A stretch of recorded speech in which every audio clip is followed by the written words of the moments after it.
Catherine Earnshaw had the bonniest eye, the sweetest smile, and the lightest foot in the parish. From a young age, she was excellent at riding horses, and she loved to talk and sing and laugh, plaguing anyone who would not do the same. Yet she had a mischievous side. She could test your patience 50 times a day, from the hour she came downstairs till the hour she went to bed.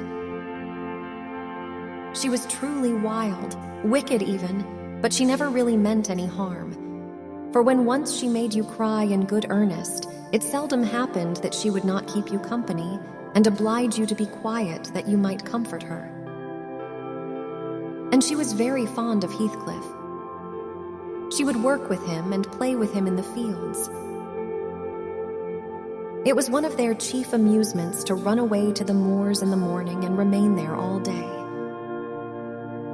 Punishments meant nothing, for when they were together, they would forget about the world and share in their moments of laughter.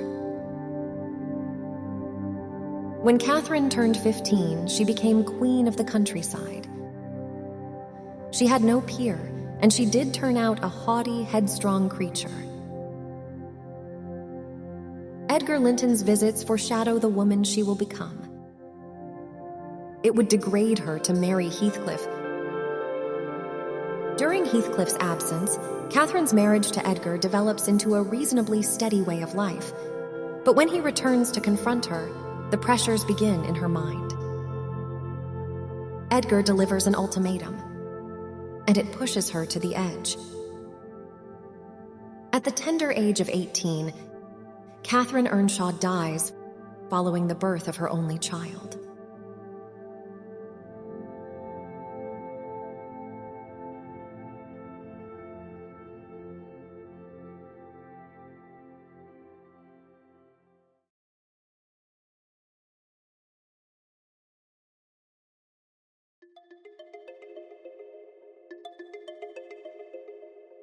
The onset of Catherine's delirium can be traced to the earliest days of her childhood. She was a spirited, homebred country girl, and she bonds with her new gypsy friend almost immediately. It would have been perfectly natural for her to be mischievous and wayward, but the loss of her mother would have made an impact. The absence of a proper relationship in this regard cannot be understated. Nellie Dean's presence fails as a substitute because Nellie is subordinate to Catherine. Catherine loses her father, too, even before the man had died.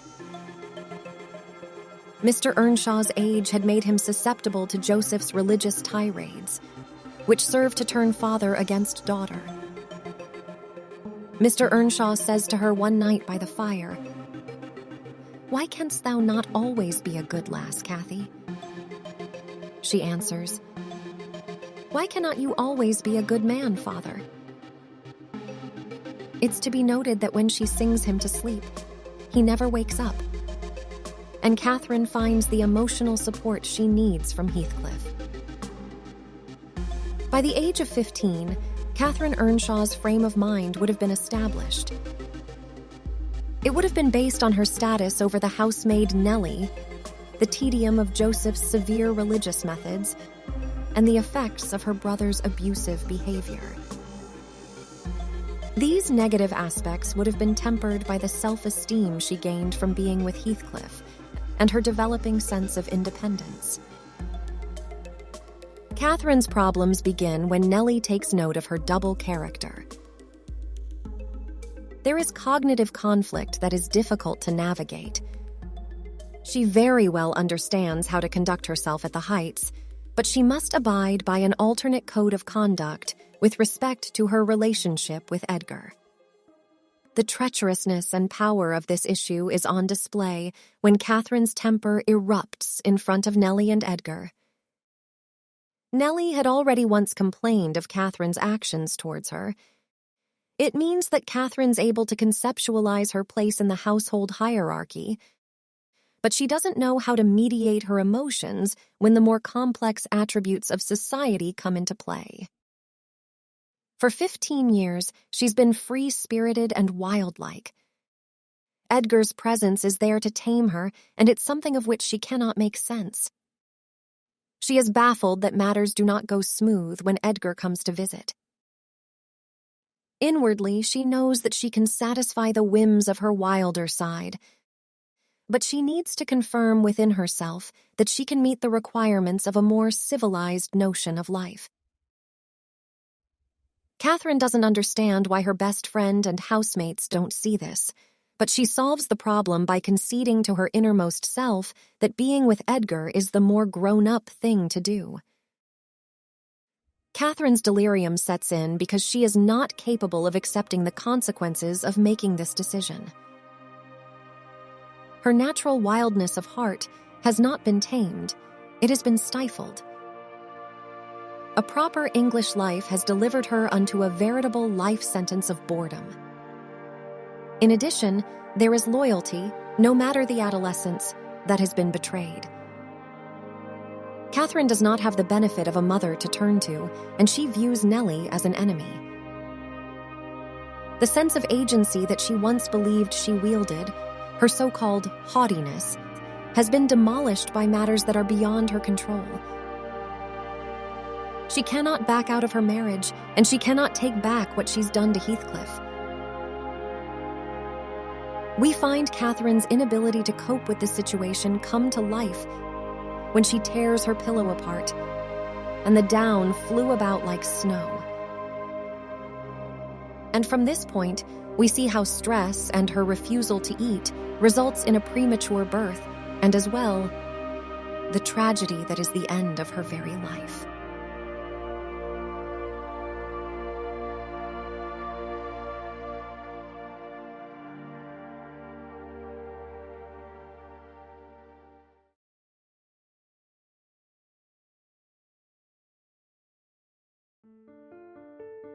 One of the most famous deaths resulting from childbirth, so far as the realm of English literature is concerned, would have to be the passing of Mary Shelley's mother, Mary Wollstonecraft. According to the time frame of Wuthering Heights, Catherine and Mary would have died around the same time, a notoriously dangerous era for the plight of women who became pregnant.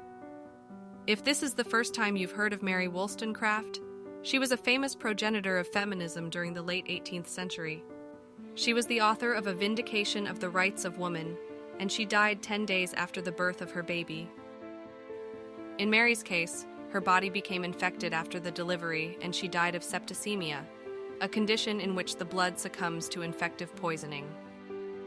Catherine's fictional condition consisted of issues with an unhealthy diet, a prescribed regimen of water gruel, inappropriate fasting, leading to a dangerously low body weight, and mental stress, which the three of these, combined with the pain of childbirth, may have caused the weakening of her heart.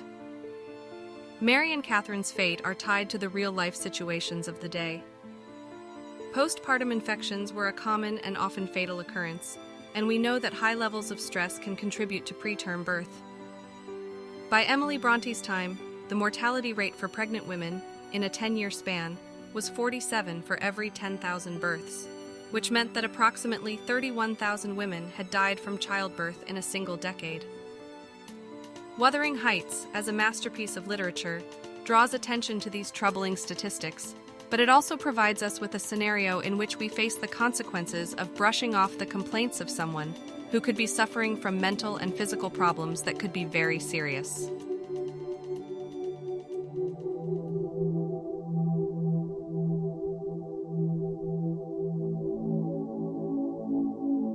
Catherine Earnshaw was once a vibrant child full of life, like you and I. She had a dear friend in Heathcliff who would have been there during her most tumultuous moments. Watching him suffer at the hands of Hindley and Joseph must have been incredibly traumatizing. The fire in her eyes burned from the wildness of her spirit and the conviction of pride she held within herself, no matter the level of her arrogance. Catherine's decision to marry Edgar may or may not have been the best one she had ever made, but it most certainly served to show us what happens when we don't follow the guidance of what we truly feel in our hearts. My great miseries in this world have been Heathcliff's miseries, and I watched and felt each from the beginning. My great thought in living is himself. If all else perished and he remained, I should still continue to be. And if all else remained and he were annihilated, the universe would turn to a mighty stranger. I should not seem a part of it. Is Wuthering Heights a part of your reading library? What did you think of Catherine Earnshaw? Let us know in the comments. If this video has been informative or helpful in any way, please consider clicking the like button and/or subscribing. And thank you for watching.